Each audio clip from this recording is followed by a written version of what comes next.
face. Okay, wait a minute. Back it up some. It's too close. There we go. Right there? Yeah, that's good. Yeah, that's good. It's record. We recording now. Okay, all right. So I just sent Nicole a message. She might be mad at me though. So she mad at you? I don't know, man. You know I don't pay her no mind. Oh wait, I just gotta grab my glasses. I'm not gonna need to read anything. I'm all right. No, you good. No. But you might have them close by just in case. I'll be like, oh, check out that comment. No, I'm just playing. I was gonna say don't, cause it's in the other room. I got it. I got it up. So once there she go. I'm gonna start trying to do the join now. All right. Okay. You might as well start streaming because it's 7:59 by the time it what you call it. All right.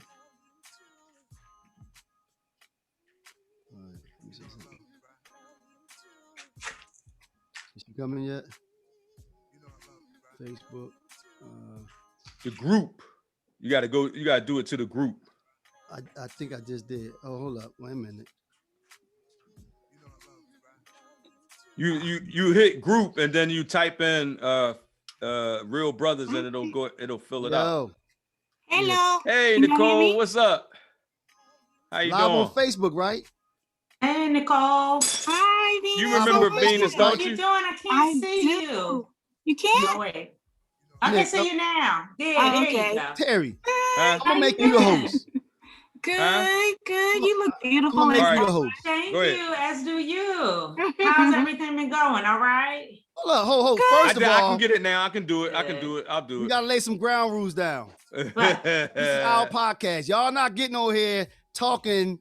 And y'all talk when we speak to y'all. Oh my God! Here you go. See, Venus, I'm just trying to let you see y'all. All right, I'm sorry. Okay, let you have you fun right now. Yeah. Right. Exactly. Laugh it up now. That's right. All right. So we're gonna start with y'all. With the do a little introduction. Oh, the lady's not on. She's not coming. She's gonna come in around quarter after or so. Okay. And she's the one that's running for a judge of common pleas. So we'll just let her say a couple things. Might ask a couple questions. I mean, if y'all have a based on what she says, if y'all want to ask her something, that's cool too. So we'll start off with a little intro. Y'all can do a little introduction, and then say a little something. Elevator joint about yourself, and then we're gonna go straight into. You pressed your luck when you asked us to be here. I know. Is it too late? Is it too late? Elevator from what perspective, though? Here we go. Babe. I'm the wife of Stacey Dowling. That's all they need to know. That's all they need to know. No, but just what's something that you can something simple. Only ground rules. Please don't discuss anything about school. Me working at a school. Okay. All right, here we go. And tonight we had school counselor. No. Don't do it. It's that sense of humor night. That's we gonna have a little topic on that too. What? Oh yeah. All right, we are live, everybody. All right, what's up, y'all? All right, this is Real Brothers Live. Real Brothers for the real world. Welcome to our digital neighborhood. Nice. This is our special Mother's Day show. And I have my wife on here, Venus Little. Say hi. Hi. And, how's everyone? We have my brother, Stacy, and his wife, Nicole. Say hi, Nicole. Hello. All right. And my man, Stace. What's our up, topics y'all? for the night, Stace? All right. Well, first of all, like Terry said, welcome to Real Brothers of the Real World Mother's Day edition. We're gonna go to the wives. We're gonna talk about a few things. We want to get their perspective on something, but after that, we're gonna go to our regular topics. And today we have a couple. Should be pretty interesting. Well, first, before we do that, around 8:15, we're gonna be visited by a buddy of ours. His niece or cousin, his family member, is running for judge in the city of Philadelphia, Court of Common Pleas. So we're gonna get her on. She's gonna say a few things, and we might come up with a couple questions, and we're gonna just let it flow from there. So, ladies, if you have something that comes to mind that you want to ask, please feel free. Questions that we're going to talk about. We're going to go with marrying outside your race. Does everything come back to race? We're going to start off with what does Mother's Day mean to you? And Terry's favorite, oh no, there's a chicken shortage. That's what we're going to. My goodness. My favorite. That's right. That's me, all he wanted to talk I love about. me some chicken. I I ain't know. Me fronting. too, Terry. Me I ain't too. fronting. You know what? Actually, Nike, what we should have talked I am about. not fronting. Hey, Nike, what we should have talked about is eating chicken and watermelon in mixed Oh, company. Remember? hey, well, we can had touch on that because that, hey, man, you out your mind. You think I'm gonna eat some chicken and some watermelon? You know what? You know what I mean? Just we're gonna work for that some, in. just do it for the aesthetics of it. We're gonna work that in. Nah, man, nah. All right. So first, ladies, Venus, we'll start with you. Since I'm talking, we'll start with you. Then Nicole will chime in. First, you want to give the quick hello, say a couple little things to the people. I would just say hi. I'm glad that everybody is enjoying the show and that y'all get a kick out of TL on a weekly basis. This is what I live Hey, with. watch that. This is what I live with every single day. That's all that's how I'll start. Don't be All fresh. right, be careful, Nick. Be careful, Nick. All right. What you want to say, Nicole? Hi everybody, I'm Nicole Dowling. I would agree. I think the show is great. I think the topics bring a lot of things to light, and they're very interesting, and it actually intrigues me, a lot of the things that you guys converse about. So keep it up, keep up the good work, keep talking to the people. So do you like me better now that we doing this, Nick? You can't be pitching woo on the show. No, all right, That's that. You gotta say that for later, man. Scratch that. All right, so we're gonna start off with the first question. As we said, this is our Mother's Day edition, so we have to get some feedback from the ladies on that. We talked about it and we figured what better way to touch on that than to bring the spouses on themselves. So Nicole, what does Mother's Day mean to you? I think for me, it's really the celebration of women who gave life, right? So of course my mother, she's always been my rock. She's always been there for me. But it's not always about the physical sense, or even from a biological perspective. There are so many women in my life that continue to breathe life into me. So for that, I celebrate them. Nice. Venus, what are your thoughts? What does Miss Mother's Little? Day? I don't. That's a big one to come after. So I will say that it is a great day to celebrate all the moms. Unfortunately, my mom passed, so I don't have the opportunity to do that. But I usually have the best time with my kids and my husband. We always keep it real simple, but it's just I enjoy it being my day. If I'm going to be tell the truth, that's right. That's right. I enjoy that. I do pretty much nothing all day. Did you enjoy your day today? I did. I had a very, very good day. Yeah. So I just like having everybody around. Right. So would y'all say that it's really more about, family and getting together and that type of deal? Would you say that? And don't leave out the gifts. It's all about the gifts. Say, for me, it's about family celebrating us. I think because if I'm gonna be honest, if we're gonna be honest here, which y'all say y'all always want to keep it real. That's right. Real. We love husbands to death, but I think the women mostly carry a lot of the weight. I think that, I'm not saying y'all don't work hard. I'm not taking anything away from you. But when it comes to in the household, I think that the women carry a lot in the household, carry up a lot with what's going on with the kids. I think we carry a lot of your stress that we don't want to put on y'all. So yeah, I enjoy the day with everybody bringing me gifts and telling me how great that they think I am. Yeah. You like that anyway. I think you like that on any day. You're right. I think most women do want to be celebrated. They want to feel like, yeah, absolutely. We want to feel like you appreciate us. So the gifts and all of that, the dinners is, you know, we love that kind of stuff. Flowers, whatever you want to bring.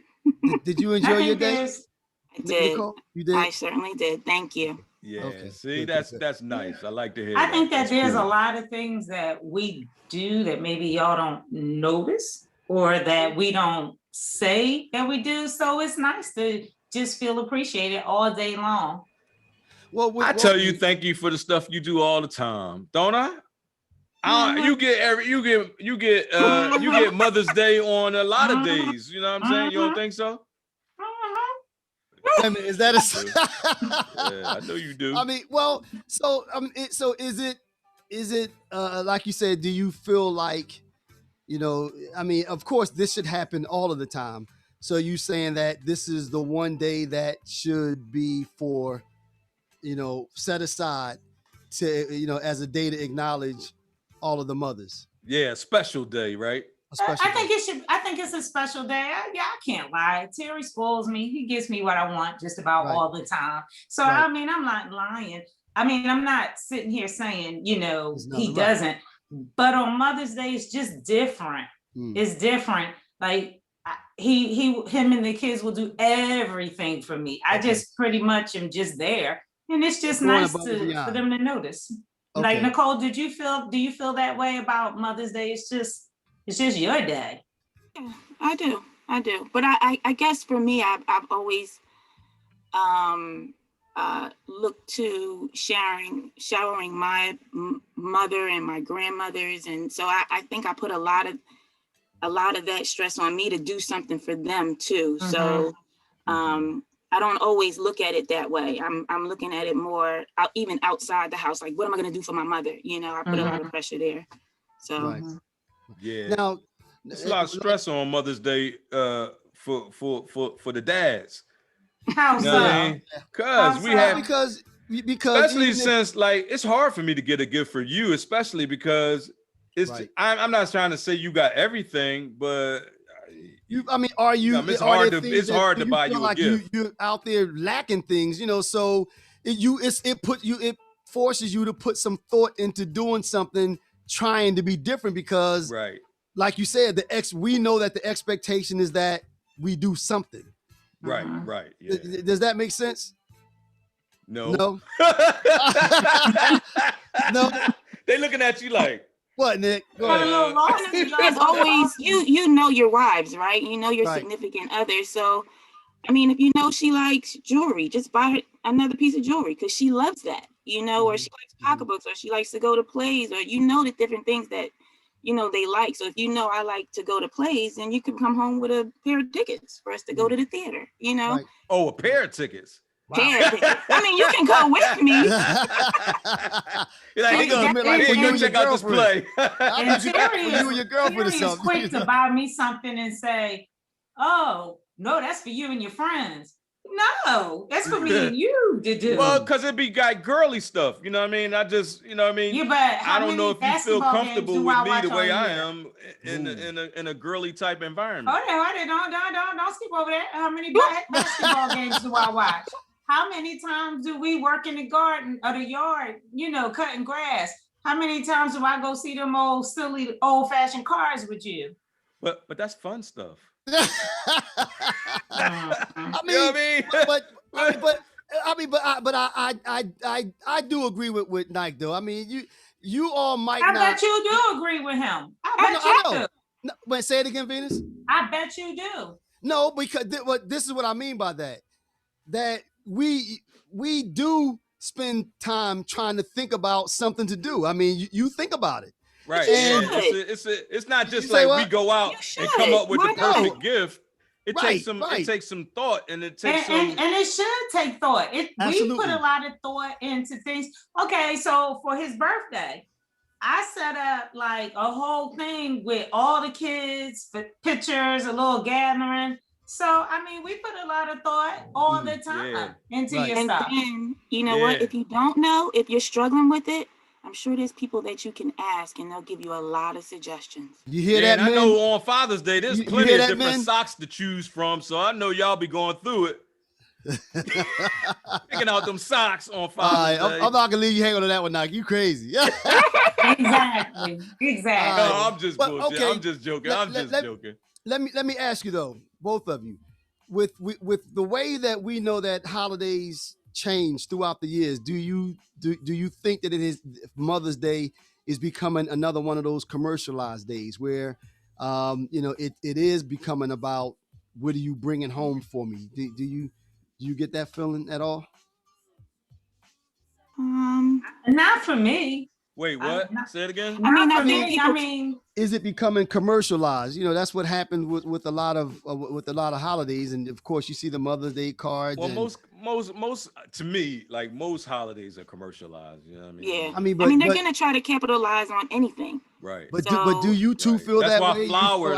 That's why flowers, the price of flowers goes so far up, when it's getting close to Mother's Day, because a lot of people gonna be buying flowers. Well, don't get me wrong. Like I like a gift. I do, but there's been plenty of years when maybe money was tight or we just couldn't do it. And Terry knows he likes to laugh and joke, but he knows the one thing I asked ever since we met, ever since I had children with him. What do I want you to fix for me to eat every Mother's Day? Hot dogs on the grill. Really? Nice. Wow. That's easy. I know it's my favorite. I know it's crazy. It's my favorite. Nice. All you gotta do, get yourself a George Foreman. Bam. Nah. She want them joints. She wants them joints just right. Like, yeah, no. Yeah, I'm just that's saying, my favorite. No. Don't tell them about my barbecue game is all that though, right? What you say, Nick? I said, babe, don't make me no hot dogs. Yeah, no. Hey, no, I'm telling you, my barbecue game is off the chart. I mean, that's every year. I don't want it. You don't have to buy me a card. I do like gifts, but if you can't, fire that grill up. You ain't. I want my grill. That's good. Right. That's nice. That's what's important. Nice. You know what was funny though? Even with that, the fact that it takes out some of the guesswork. So that's like plan B. And then if you want to get fancy, you could throw something else up there. But at least you have that in the back of your mind. So that's an idea. That's something to think about for everyone. Nicole Stace, don't you bring me no hot dogs. No. I mean, I don't mean that. I'm saying go ahead, Nicole. I'm sorry. I think the point is knowing your mate. And being considerate about the things that they like. Right. Actually, what I'm also saying is deeper than that. Ladies, tell the dude, look, if nothing else, every Mother's Day, this is what you can do. Yeah. You know what I mean? Oh, she throws me hints. Oh yeah, she throws me hints. It's just sometimes I guess I'm too stupid to follow him or to realize. Not true. That's not most true. of the times I catch it. He knows every year. I always say, Mother's Day is coming, and he'll say, "What you want?" My grilled food. He knows. He listens. He's just trying to be smart now. Yeah. Don't. Right. You tell me. You don't tell me what you want. We understand. We understand. All right, but like we said, we're gonna move on. But once again, happy Mother's Day to our spouses, and I'm glad to have y'all on Mother's Day. Thank you. Absolutely. But I have a question. Yes. I have a question for Nicole. So Nicole, do you have any really funny or memorable Mother's Days where Stacy just really screwed the pooch? Hey, let me stop you there right quick for 1 second.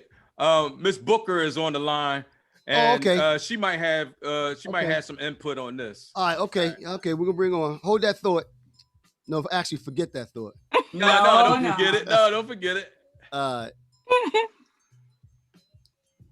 think she's coming on now. Terry, she's connected with her audio. Yeah. So joining us right now, ladies and gentlemen, we have Terri Booker. She's the candidate for judge in the city of Philadelphia Court of Common Pleas. Welcome. Welcome, Terry. How you doing? Terry, how you doing? Thank you. Hi. Hi. Happy Mother's Day. Happy Mother's Day. And actually, Terry, we thought it would have been nice also having you on. These are our spouses. And we just got finished talking about the importance of Mother's Day. So here, we have another lady doing something, and it fits well into today. That's today's Venus and that's Nicole, and I'm Yes. TL. And that's Hi, Casey. how are you? Yes. And we would just get ready to get into an important Mother's Day question. So and we paused it real quick just so we can let you on, because I'm sure you're going to want to hear this. Well, it might be embarrassing, so we might try to forget it totally. So yeah. So what was your question, Venus?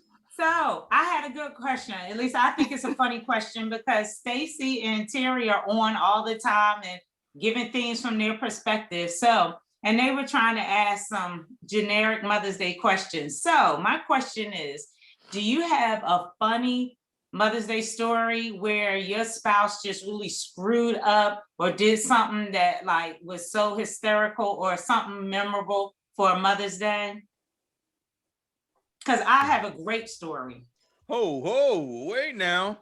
Maybe we should start with that one. Yeah, man. Start with your story. Okay. I like to hear about all the bad things Terry does. Whoa. Terri Booker, we coming to you next. Mute your mic. We're gonna discuss. Okay. Yeah. So I guess years ago, probably about 15 years ago, we had a big dinner at our house for Mother's Day. And the kids were all outside playing, and it started raining a little bit. And I told them, no, you should stay in the house. Don't, Terry. Oh, it'll be fine. It'll be fine. So my oldest stepson comes in and says, do you have a towel? I said, what you need a towel for? He said, oh, my dad just hurt his hand. I said, okay. So I sent a towel out. I ain't paying no mind. A few minutes later, he comes in, whole towel full of blood, and he like stepping, holding his hand. They playing football. He done threw the football on top of a roof, climbed up on a wet fence, and went through the fence. So we spent the rest of the Mother's Day in the at hospital. the emergency room. That's my man. That's my man. On my day. And the funny thing was, Terrell was like, oh, thanks, just a towel. He didn't say. I was like impaled on the fence. Like I had to take my hand out of the fence before I could even get down. Just so that y'all know, Mother's Day I will never forget. Anyway. And Terry has been doing things like that since grade school, just so that y'all know. Yeah. Wait, nah, it's cool. I don't know if I have any funny stories like that. Anyway, you snuck that in. That was supposed to be Stacy's story. Okay, but then if not, then Nick, if you want to give some thought, and maybe you have to reach outside of Mother's Day, we'll do it that way. Then is that okay, Venus? If we have to reach outside of Mother's Day about it, yeah, I think your fans should know. You know, y'all are really serious, but they need to get to know the real you. All right, that's enough. Anyway, all right. Terry. So anyway, hey Terry. Anyway, how you doing, Terry? How you doing, Terry? I'm good. God is good. I'm here. Right. Okay, right. So Thank what we want to do is we want to get a little bit into the political aspect of we know you're running for office and everything like that. The first thing that one of my first questions when I speak to somebody in politics or somebody that are running for office or already in office or whatever, my first question is, what is your stance on legalizing marijuana? Oh shoot. No, and it's a reason that it's besides the obvious, I'll tell you what, besides the obvious, there are other reasons that I asked this question. Okay. And I'll tell you what that is when you tell me, where are you in the middle? Are you on do you have a certain viewpoint about it? Actually, that's an easy question for me. I believe that marijuana should be legalized Got my vote federally. right there. There you go. Got my vote. Why do you say that, Terry? What makes you say that? I say that because there are a lot of health benefits to marijuana, and I mean, for a long time, pharma has, pushed marijuana out of the equation because there's no money in the cure; it's money in the treatment, right? So if I can continue to allow you to take these pills that I make in a laboratory, it's much easier than if you get some natural, weed or you grow it yourself or you're doing something natural. That's taking money out of my pocket. But not only should marijuana be legalized, I believe that it also all those who are convicted for marijuana offenses and things like that. That's where I was going. Those things need to be convictions need to be expunged, and Really? it needs to be taken to Right. that level, because Now- it's truly not fair. And that's the reason sexy, that I asked, because Right. that, we're always talking about social justice, police reform, and social equality and that sort of stuff. The first thing you have to do, in my opinion, is to legalize something like marijuana, because so many people get arrested, get sent to jail, and start a downward spiral, as far as trying to get a job, and it's like a domino effect. When they're locked out, just because of a plant, which is, I mean, in my opinion, I think that's ridiculous. So point. I think that the start of trying to talk about social change and social police reform and that sort of thing, social justice, is that the first step to me would be legalizing marijuana. Nice. Yeah. Terry, I have a question. Well, two questions actually. First, can you give us a little bit of background as far as what you would be doing as a judge in the position that you're running for, the Court of Common Pleas? And then the second part is, with the following up on what Terry just asked, if you were to win that position, is that question something that you'll have any influence in, as far as discussing or bringing about the legalization of drugs in Philadelphia? Okay, so the first part, so it kind of goes hand in hand, because the Court of Common Pleas is made up of civil courts, criminal courts, family court, and orphans court. So depending on where I'm placed will determine which kind of cases I would hear, or what role I would actually play within the court system. So however, that doesn't lead, omit me from trying to help or talk to my colleagues about decisions that they're making or what's going on in their court, things like that. Also, I'm glad you asked, because I think people need to know the separation of powers. So the reason why people don't pay attention to judicial races is because we can't promise you anything.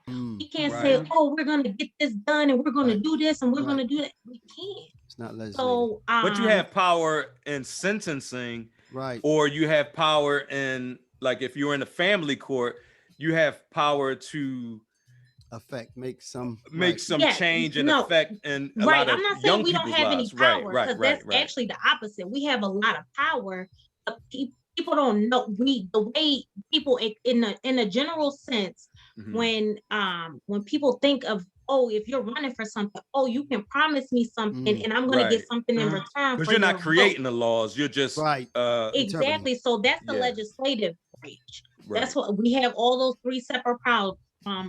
Branches. So everybody's power is different, but it all affects you. So you can't just ignore one branch of government, which is the judicial branch. A lot of people ignore it, but it's great power in the judicial branch. The judicial branch can say, you know what, I think, marijuana being, illegal is a constitutional violation, and then instead of giving the max penalty, you could maybe see yourself, depending on the situation, given like I don't know how it works, but you could give like a fine or probation, or as opposed to throwing people in jail for a long time. So those are the powers that you have as judge. You can change. You can say, okay, well, you know what, case dismissed. You can.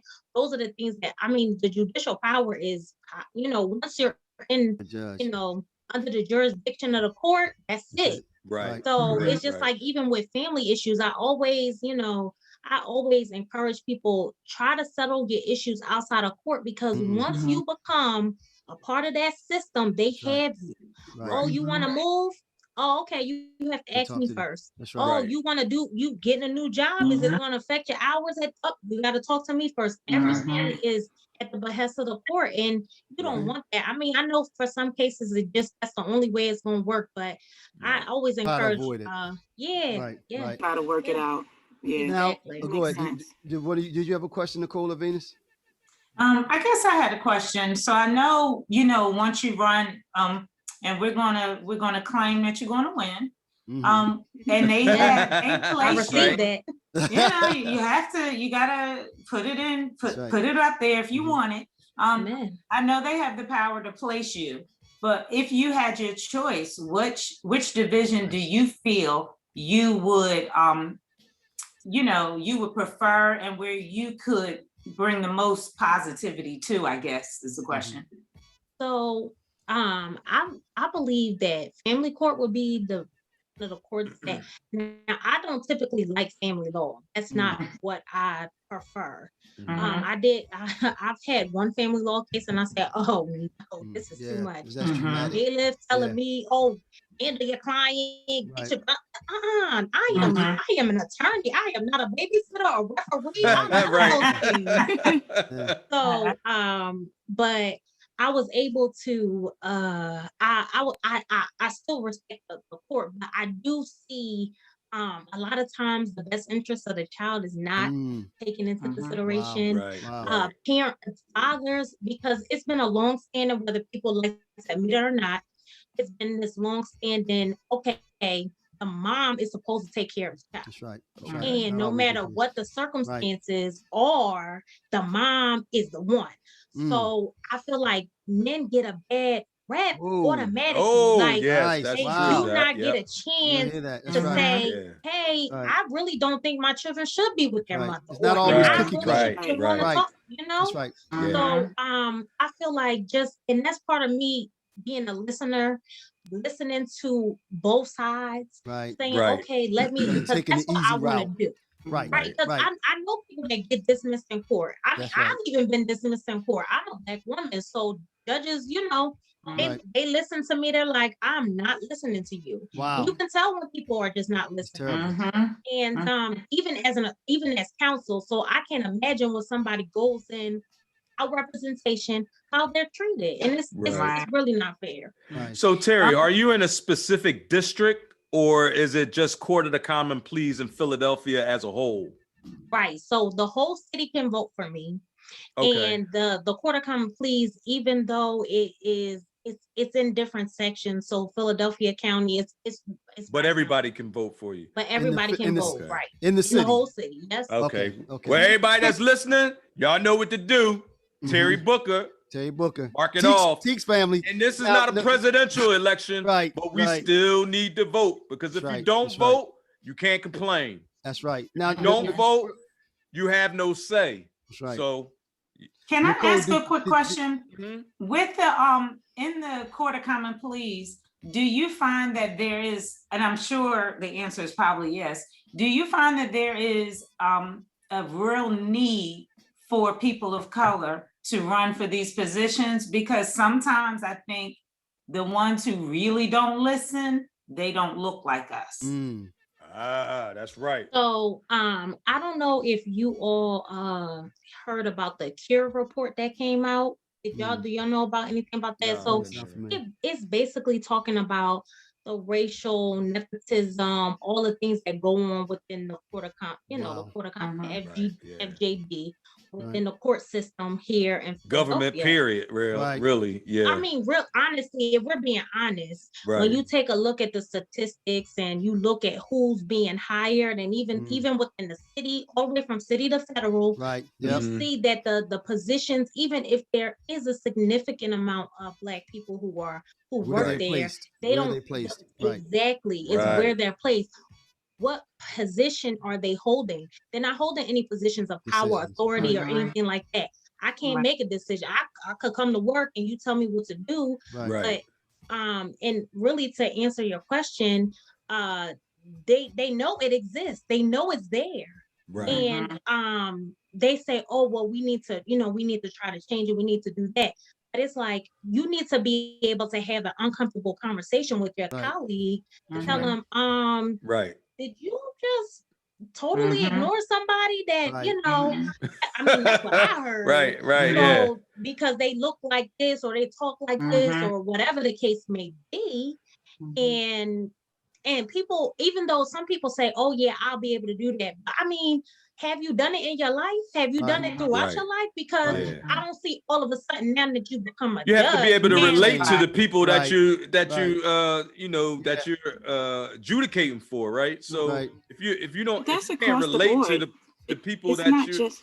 Oh, sorry. No, go ahead. No, I just feel like it's across the board. It's not just in the judicial system. It's in corporate America. It's in every industry. Right. So we need to start being able to come more to the table. That's right. Seeing us being represented. And you know what? But even though it is in every arena, the legal occupation, the legal system, we are the legal field is the least diverse of any field. Right. It is 88% white male attorneys, right? So that means that 88% of the decisions and the things that are being made about the same by person. Others. People that can't relate to a regular, by others. Others. And like you said though, and to be realistic, if you don't really have a connection to a person, then you're still being swayed by what you think you know.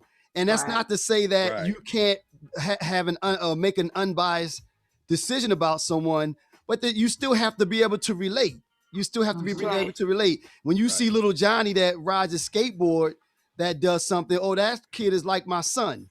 He's not a problem child. He's like my son. So I can kind of relate. I can see myself in them versus seeing the young black kid where you're probably a little more likely to see that person. And then most of the time they have a bias anyway. Right. Maybe not a conscious bias, but implicit. But a bias all the same, you know. They just don't understand.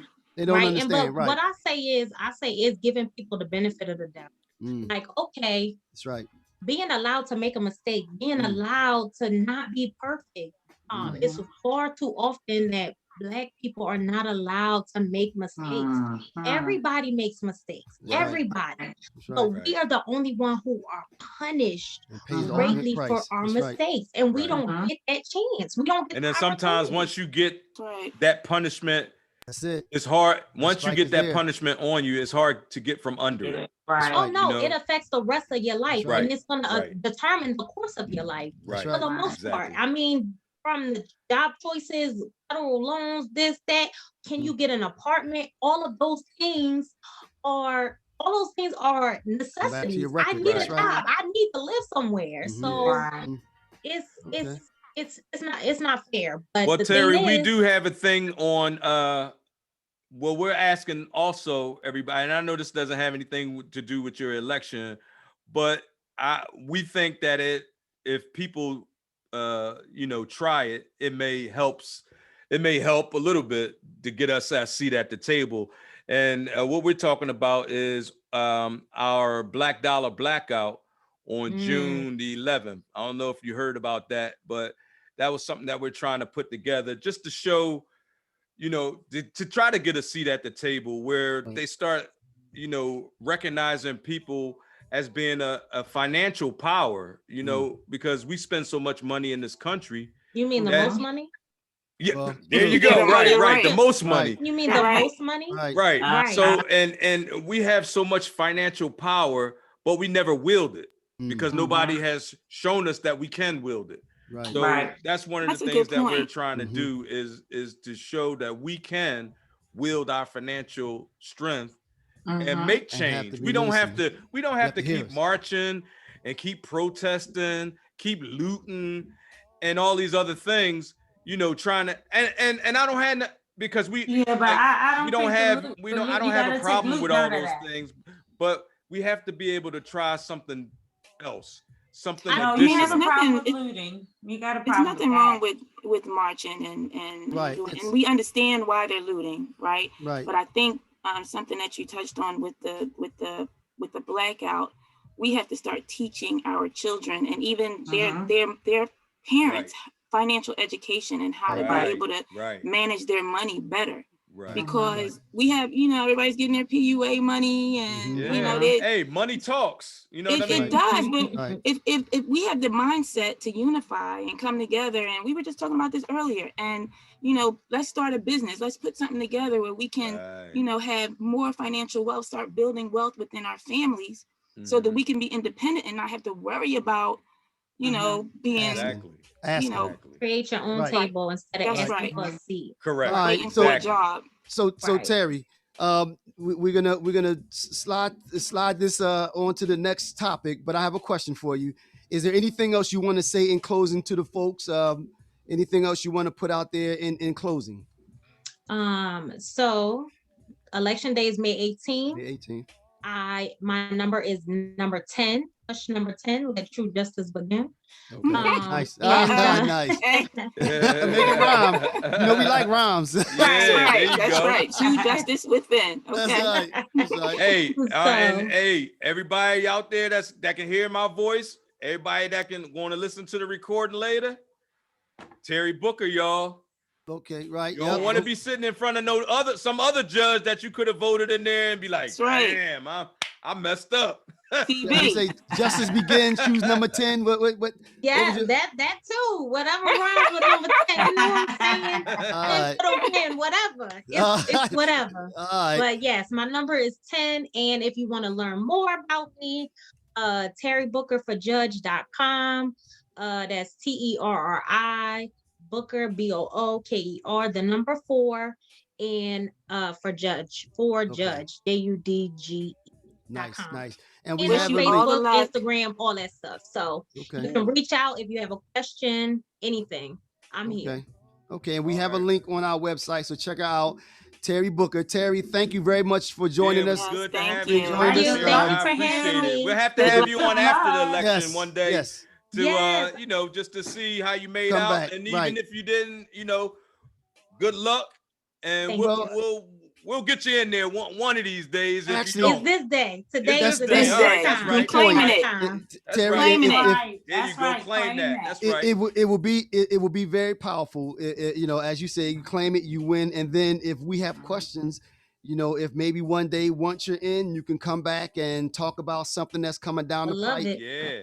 Since we now know you. And like I said, a lot of times, please use us as a resource, because that's what we're here for. But you know what I mean? to use me as a resource as well. That's what I was saying. Right. That's how we keep it going. Right. Infrastructure. That's how we educate, we empower. This is what we need to do. So that's right. I look forward to it. I'll say that. I look forward to coming back. All right, we appreciate you coming on, and thank you. We want to see you win this. Yeah. Enjoy the rest of your Mother's Day also, Terri. Thank you very much. Right, thank you. All right. Take care, y'all. Bye now. Bye-bye.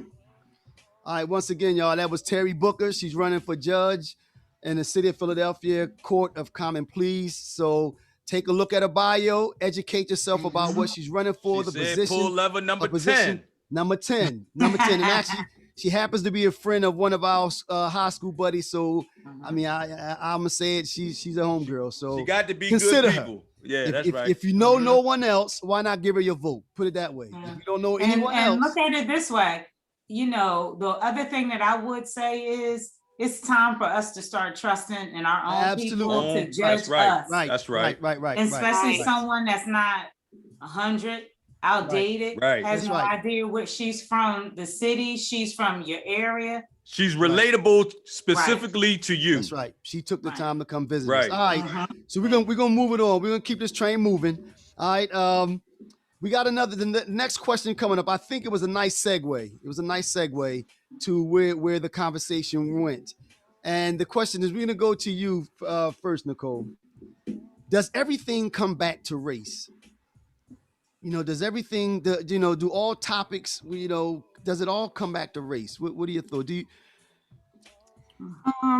Well, what I guess I'll use this as an example. I've always worked in a predominantly white environment, so I'm very used to being like one of the only Black employees. So just recently, I just started working for a larger company, and for the first time, I've experienced them putting a lot of emphasis on diversity. So like they had me attending conferences with other executive Black women.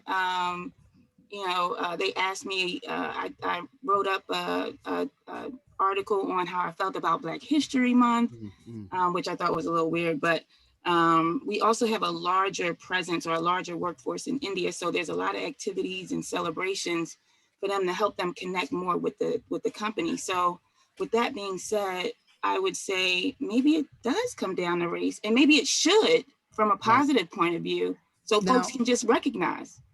And actually, I think that's I was going to kind of re-ask the question, looking at it from the other perspective, from our perspective as Black folk. Does it, well, not only Black folk, but so you're saying, yes, everything seems to eventually come back to race then. I mean, whether it's, what maybe it should, because I think that's part of the problem. They don't understand us, so we're not really considered. You don't understand my culture and what's important to me. So maybe they should understand, and maybe they should think about race first. Wow. Maybe it's not a bad thing. Right. Yeah. What do you think, Venus? I kind of like the ending of what you were just saying, that maybe they should. I think sometimes they need to recognize who we are and that we're not that much different. I think a lot of times they're always thinking that whether it doesn't, when you say they, I mean, people in different industries, police, anyone, they always think a certain way where we're open-minded. At least I can speak for myself. I'm more open-minded, and I'm going to judge you on you. It's not your color. That's how we were raised. That's how true. That's what I was going to say. That's how we are. It's how you treat me. I recognize that there's some fools in every race, whatever, culture, but that doesn't mean it's you. I recognize, like me and Terry moved down here in the South, and people would say, oh, how are y'all gonna manage? We manage just fine. Just because somebody around the corner is a smack, you know what? My neighbors aren't. They're wonderful people. And I wish that everyone else would look at us as Black people like that. Don't look at me like you're afraid of me. Why? What reason do you have to be afraid? Because no one's done anything to you. It's what you see on TV. And if I reacted the way, how I see people on TV, it would be a whole lot of mess going on out here if we behave the same way. So I think it should.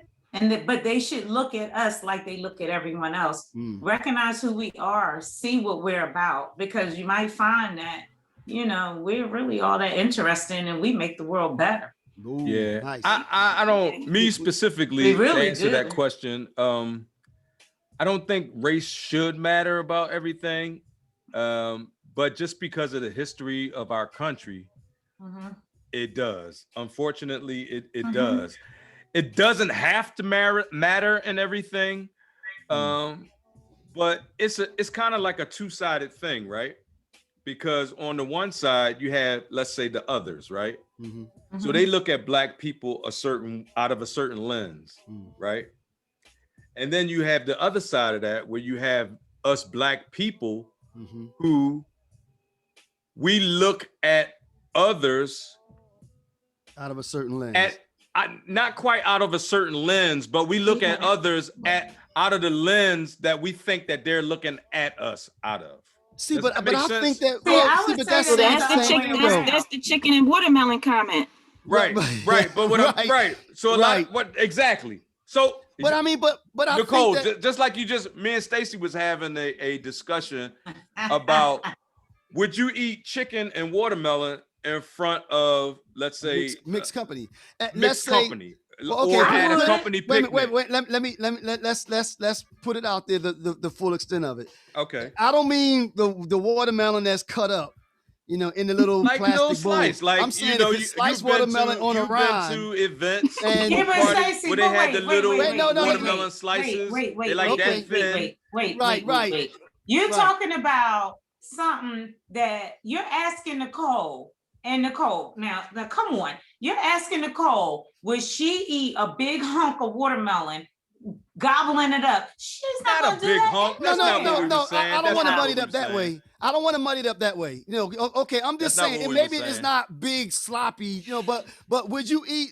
Would you shy away from eating what would be deemed as a stereotypical piece of watermelon on the rind? Would you shy away from eating that? Like, ain't nobody gonna hold a piece of watermelon up to their face like this, Stacey, eat it. What I'm talking about, you ever been to an event? No, what I was saying is, that's what Stacey said. You just said a stereotypical piece of watermelon. Then you want to say, not like that. No. Stereotypical is when you see the black face with the big. Okay, that's what you said. Okay, well, so and Nicole's not going to do that. No. Whether she's around black people, white people, Chinese people. See, that's stereotypical right there. She's not. Now, what I will tell you, go ahead, Nicole. What I will tell you is, I am conscious of eating chicken in mixed company a certain way, and that's I am conscious. You think, but the thing is, they eat chicken. No, they love fried chicken. I love fried chicken. But that's my point. But and that was the question. And the reason why I said that, Venus, because it's real. I didn't want to make it easy to say. I don't mean you sitting there with the whole watermelon. I'm just saying, even if it's a small little piece of watermelon on the rind, would you avoid eating it? No, I was taught to eat it. I was taught to eat chicken a certain way, especially when you're in mixed company. You pick it off. Nicole, that's what we do. I know. I'm just you're saying exactly what I'm saying. They're seeing it too black and white. You as a woman, I don't care if you're going out with your girlfriends. When you're out in public, you portray yourself in a certain way. So you're gonna, you know what I'm saying? See, so but that's changing. Y'all missing our conversation. Our conversation was right. That's changing. I think y'all missing our conversation. So let's say we were at a company function, right? And out on the, you know how they have spread table full for of everybody. They have finger sandwiches, they have sliced watermelon.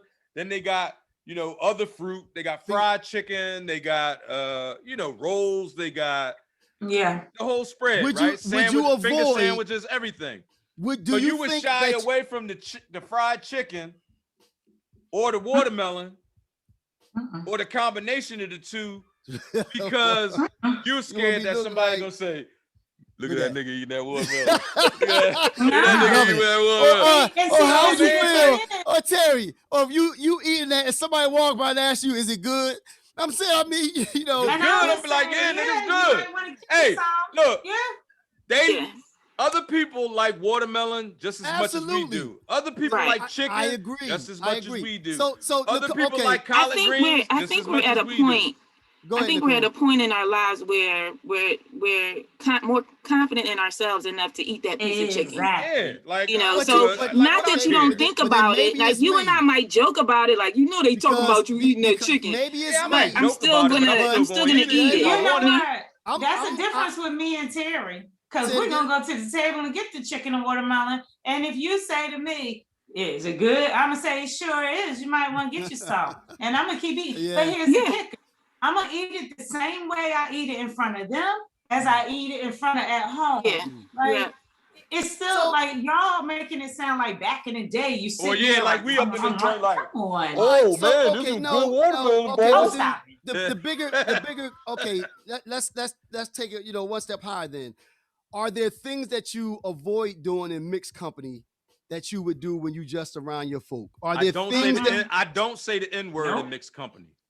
Okay, Venus, there's nothing that you do. There's nothing that you avoid in mixed company that with Nicole. Anything you won't say the N-word. I would say that too. I would agree with Terry. I wouldn't say the N-word. But see, that's not something that I say all the time. It's not like a she normal don't say thing. that anyway. So. Okay, it's not a normal piece for me. Word for me. I never say that's nigga. Why I'm like, no. You dumbass. All our little kids is niggas. They niggas. They everything. I say nigga. But see, the difference is when I say it out of affection. Right. Like what I mean, like Shice, Jay, those my niggas. You know what I mean? Like, and it's. I won't say that if we all are out and about in front of other people. You know what I'm saying? That's a term of affection that I use when it's just us. I agree with that.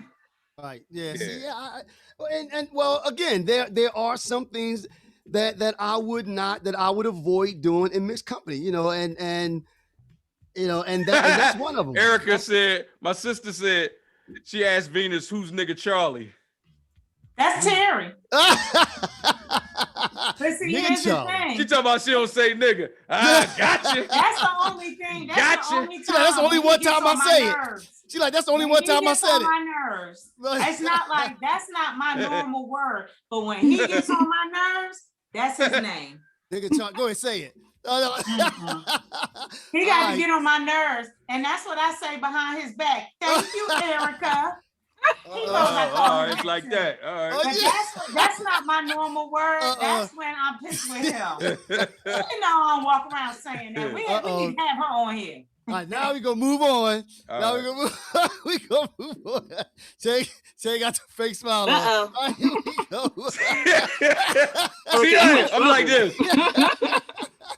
We your sister gonna tell all your business. Hey, we talking about that fake smile. Here it goes. Yeah, man. Oh, man. Nigga Charlie out this joint. Yeah, when you get on my nerves. Hey, so like as a random, like y'all were talking just in conversation. Oh, so you be calling my sister talking shit, huh? Yeah. That's right. I see how y'all do. All right, Erica. Right. All right, next okay. question. Here we go. Right. So Venus, this is the next question we got for you. This is the next question. All right. So let me see. We got to fix this. Hold up. Oh wait, we was talking about chicken, right? Yeah, right. The chicken shortage. Hit the chicken shortage. All right, Venus. He want to talk about that so bad. He does. We gonna humor him. We're gonna humor him. Yo, what we gonna do? What we gonna do, nigga? Will you please answer the question? Hey, I ain't gonna lie, man. Hey, I can't lie. I love chicken. I prefer chicken over beef. Yeah. Wow. Hey, chicken is my number one. Yeah, we don't eat a lot of beef. All right, so Terry came to me, Stace, we gotta talk about this chicken shortage. All right, but let's start with Terry. All right, Terry. All right. What do you want to tell us about this chicken shortage? Look, nigga. It's a chicken shortage coming. Right. So look, it's serious shit. It's a chicken shortage coming, and I just want y'all to be prepared. That's all. Just want everybody to be prepared. Like go buy some now. That? Because look, all right. So I went. It's this chicken place that we go to down here in Clayton, and the dude. So I was about to order online what we always order, right? Right, babe? The family meal from the chicken place. Yeah. You know how they get the 6, 6, and 6. Yeah, I get the 6, 6, 6, and 6. So you get like 20. You get 4 different versions of wings. No, you get 4 different flavors. Like you can get 4 different 6, 6, 6, and 6. But when I was ordering them, he said, "Oh, we changed the menu." I was like, "Y'all changed the menu? How y'all? You know what I mean? What's up?" He was like, "Because there's a chicken shortage and they have to charge more for wings now. Wow. So they only put 5, and they only put 5, and you can't order the whole family pack no more. You have to get them like 5, 5, and 5." Wow. Well, actually, you know what though? Well, I guess I haven't really noticed. So I guess with that being said, then the price is going to start going up everywhere. Shortage. That happened one time before. And there's also a beef shortage that they already had. That's why everybody been trying to push. That was that COVID. Vegetable burgers and all that was because of COVID, because the factories, the factory workers started getting COVID. Cows had COVID. Yeah, I know. Yeah, the cows you say what? COVID. Cows had COVID. All right. So Nick, what do you think about this chicken shortage? I don't know what we gonna do, because I don't chicken. Yeah, that's what I'm saying, Nicole. Like, why say it like that? You sound like a niglet. I don't know what we gonna do. You sound like a niglet. I just had to eat more fish. I don't know. I know, yeah. Or at least, I guess maybe, try to be more creative with it or something, I don't know. Well, I told Terry one thing that we could do, but I don't know if he's going to like it. Have some chickens in the back. We could grow some chickens in the back.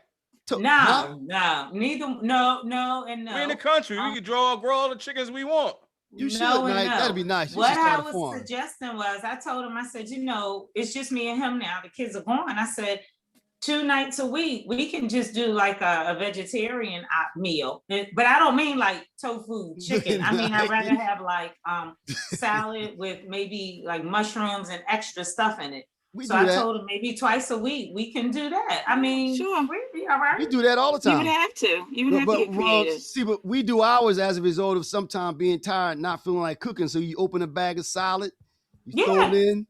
But we put chicken in ours though. We still. But I mean, you gotta have chicken. Gotta have chicken. We gotta have chicken. But I mean, you could. Would you eat chicken on your salad in front of others?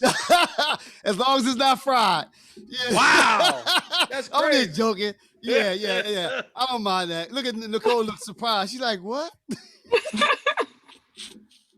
But the thing is, they said the prices are going to start going up, and they are. I'm sure.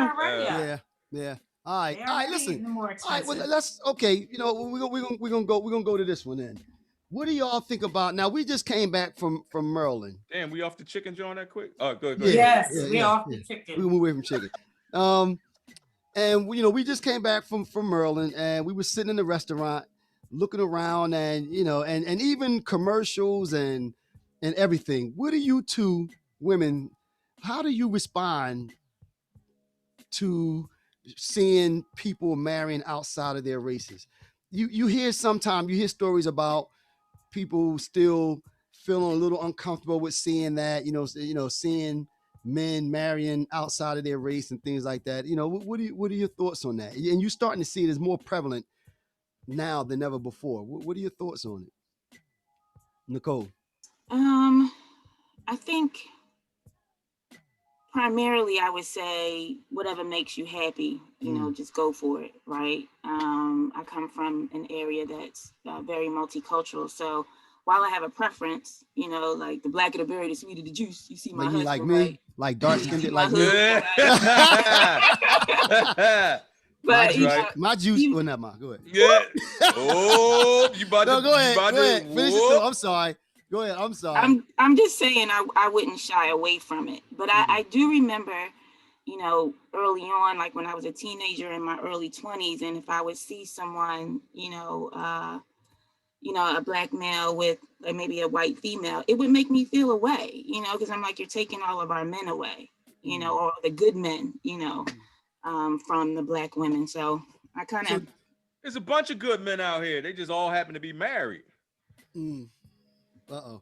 Anyway. Right, I'm just playing. I'm just bullshit. Yeah, I think whatever you like, as long as they treat you with respect, I'm okay with it. My whole family is multiracial, so I grew up like that too. Right. So, for me, I like I like African American men. Yeah. You off the hook. Yeah, it's not for me, but hey, I'm good with it. If that's what you like, here's my main motto: just stay away from my man. I'm good with it. Have who you want, have what you like. My our daughter, she is whatever she likes, and she's dated different races. And hey, I think her dad always gives, no matter who it is, to talk. Right. They got to come see daddy. If you mess with her, got to come see daddy first. Keep your hands off of her. I don't give a shit what color they is. They got to come see me. Married, as long as they treat you with respect. And it never has bothered me to see a black man with a white woman. It's good. As long as it ain't my man with a white woman, I don't care. Right. As long as he only with this woman, I don't care. What do you think of the melting of the races? Like, it's makes me no difference. My whole family's melted. Right, but I'm just saying, as a race, we're never gonna. At some point, there is gonna be no black race. There is gonna be no white race. There is gonna be no Hispanic race. We're all just gonna be melted. And that's the way it should be. But can we all be treated equal then? If that's what I agree with that. Because guess what? At the end of the day, everyone will look a little closer to us. And it doesn't matter to me. Everyone, I have everything mixed up. And I don't have any problem. I don't have any problem with mixed races and everything like that. It's not bad. I just mean it's always been like that for my family. So I'm good as long as. That's because y'all all Indians. Yeah. But we have some of that. We have some white. We have some Spanish. It don't matter to me. And I think that's right. We got everything. Nowadays, though, I think, especially with the younger people, actually, I wonder if it has a lot to do with the culture in general. I think that right now, the dominant culture right now, maybe not financially, but the black culture is the dominant culture. You talk about sports, you talk about music and everything else. Our culture pretty much dominates everything. So I think that the kids now we have the most popular culture. Absolutely. Well, that's what I mean. Our culture dominates everything. Food, the whole nine. So our culture is in everyone's living room. So I think as that happens even more, everybody's dating different people on TV. It's just going to be tolerated even more. And actually, I think it's good. I think that's good. It's good for us, but I don't think some. I think that's others where the anger comes in. I don't want to keep saying others. I'm just saying. That's where the fear comes in. Yeah, but that's what I think they're. Sometimes I think they're because when a baby has a multicultural parents, that baby's considered black. The kid is dark anyway, because you know what I mean. Just like when you take some milk, any chocolate you put in it.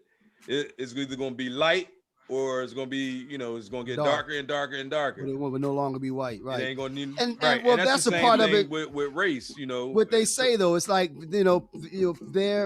some people feel like they're fighting to not be annihilated, because if that's the case, if the country and the world is just browning, then after a while you look around. You won't exist. Black, brown, and yellow people outnumber them something like 88%. To 12%. Would you say? Nick, what did you say? I don't know if that's always good because if you think about, just the complete melting pot around the world. Because if you think about like the Asians and the Indians, I mean they're very cultured. They're very heavy in culture. And to imagine them losing that's why they hold on to it so tight. Well, they don't marry as much outside of their race unless they're Americanized. Unless they come into America, right. But see, and that's legitimate. That's legitimate because, like you said, if the thought that my ancestors, a couple, say 50 years down the line, let's just say, run the risk of all of them no longer looking like me. That could be a scary proposition, but I think that you can still hold on to your culture by passing it down, your food, your music. Will they though? That gets but then I think it's up to you to do that. You're gonna lose your actual. Like I can see why they might lose your look. I can see why they nervous. You might lose your look, but you won't lose your culture. But that's a part of it. Like that's how we're identified now. We're identified by black, by your look, white, brown. Right. Yeah, but I mean, you don't lose it. You don't lose it. You still pass it down. You still know. But that's what I mean, right? Yeah, I mean, even though you might look differently than you did, exactly the way we used to. But that's how we identify. That's not how everybody feels. That's not how I feel. Like I feel like we still pass it down. I still know this part of my culture, this part, that part. I mean, you celebrate all of them. Like if you celebrate all of them. Right. Like we don't sit back and say. I've never seen you do a rain dance. You got Cherokee in your blood. You don't never say nothing about that. You don't say one thing about. Y'all want to know when I say that word? Now, wait, say it. Let's hear it, Venus. Like, no, Venus, say it. You want me to say it? That's just to get some. No, I'm just making a point. Like you said that it don't matter, like because you can still have that culture. You never mentioned that. You never mentioned anything about being Indian or whatever or Cherokee. Just because me and you don't sit and talk about it all the time, that doesn't mean that I don't still know or I don't still talk about it. But if you think, you know what I'm saying? I think that it depends on how you choose to handle it. Right. Like it's not just black and white. It's just not like either, if your family meshes, you lose it. That's just not true. Right. All right. When you lose it is when your older family members die out if you don't, pass it down and talk about it. That's when you lose it. What was you saying, Nicole? Right. No, I mean, I go back to, and maybe it's, the folks that come over here and become more Americanized. I think you do lose it because you're not you're not practicing that on a regular basis. And again, like I said, I work with a lot of people, you know, overseas, and I listen to, you know, what they're doing culturally, and it's very important. Like they're following every step to the T, you know, and a lot of those things we don't do here. They have to really, you know, even just our normal, you know, holidays and things.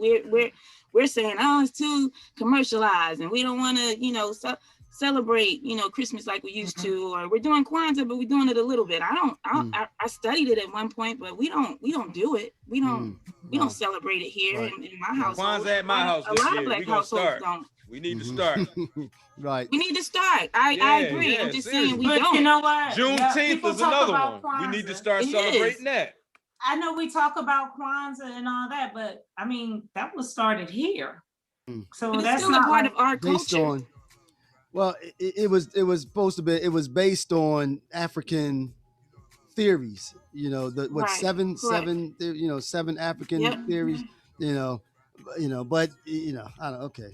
But anyway, started here too, but we should celebrate that too. True. Absolutely, it's part of our culture, and a lot of us are just learning about that. Yeah. A lot of us didn't even know about that. True. All right, y'all. So listen, we hope you enjoyed it, ladies. Do you two want to say something in closing? Yeah, y'all want to close? And nothing bad. No nigga Charlie either. Look,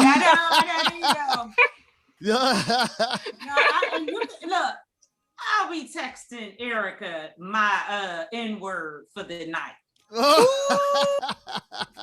Nick, you want to say guys, something? Keep it up. Don't stop. Yeah. That's it. Yeah, keep up the good work. I'm proud of y'all. We trying. We gonna get what we trying to get. Nike, I will say this before. We got our digital neighborhood open, and we gonna have a lot of new people in our digital neighborhood. So hey Nike, before they go, I want to say this. Two things. We got to start getting dressed. Look at them. That's the nut up. Sitting here looking all crazy. My we looking all crazy. They come on, they make us look bad. See, you know. Oh, yeah, they are. Oh, I just noticed that. I just noticed that. I'm like, wait a minute. That's all. They gonna be like, they gonna be like, that ain't them niggas wild. They gonna hire somebody to get on there. Yo, all right. Well, like they done hired somebody to be on there. Good seeing you, Venus. Yeah, it's good seeing you too, Nicole. Happy Mother's Day to y'all both. Y'all. All right, Venus, take care now. All right, take care. All right. Bye. Y'all. So once again,